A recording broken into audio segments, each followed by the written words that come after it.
Just imagine for a second, a single, unexpected knock at the door. But this isn't just any knock. This is the one that could unravel your whole life, lay bare every single choice you've ever made. Well, that's the world we're stepping into right now. So let me ask you this, and I want you to really think about it. In your day-to-day life, do you ever stop and consider the ripples your actions might create for people you've never even met? It turns out, this very question is the engine behind one of the most powerful plays of the 20th century. So, picture this. It's 1912. The affluent Burling family is having this big celebration dinner, totally sealed off in their own little bubble of comfort and privilege. Then, Inspector Gould arrives, and he doesn't just bring news, he brings an accusation. It's like he's holding up a giant mirror to every single person at that table, forcing them to confront their connection to a tragic death. So you have to wonder, right? Who was the mind behind this unforgettable story? Who was this playwright who basically put an entire social class on trial with a single play, An Inspector Calls? Well, let me introduce you to John Boynton Priestley. This guy wasn't just a writer. No, he was a social critic, a real thinker who used his plays and novels to poke at the conscience of Britain.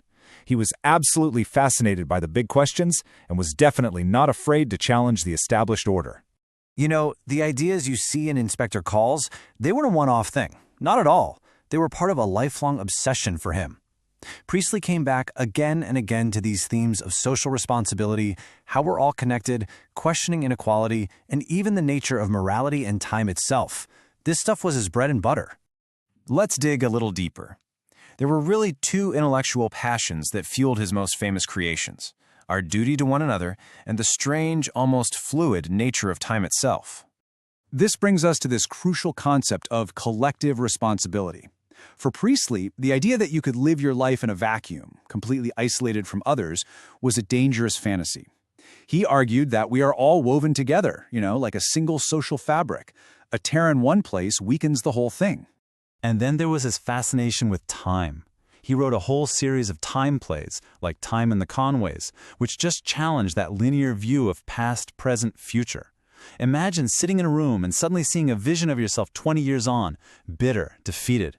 It would force you to ask, what choices, what moments happening right now are setting me on that unavoidable path?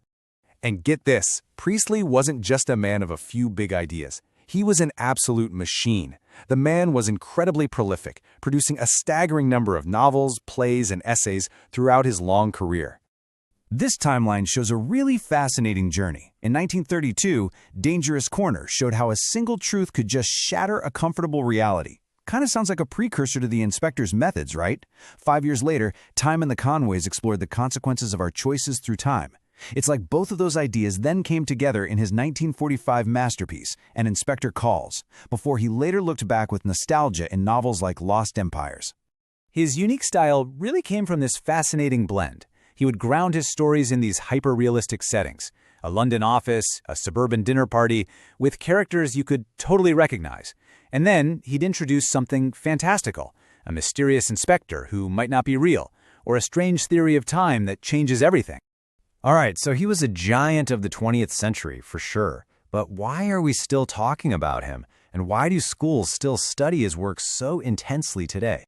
Ultimately, his work isn't just some historical artifact. His stories are a starting point for vital conversations about how we live now, how our society is structured, and what our obligations are to each other. He's still a pivotal voice.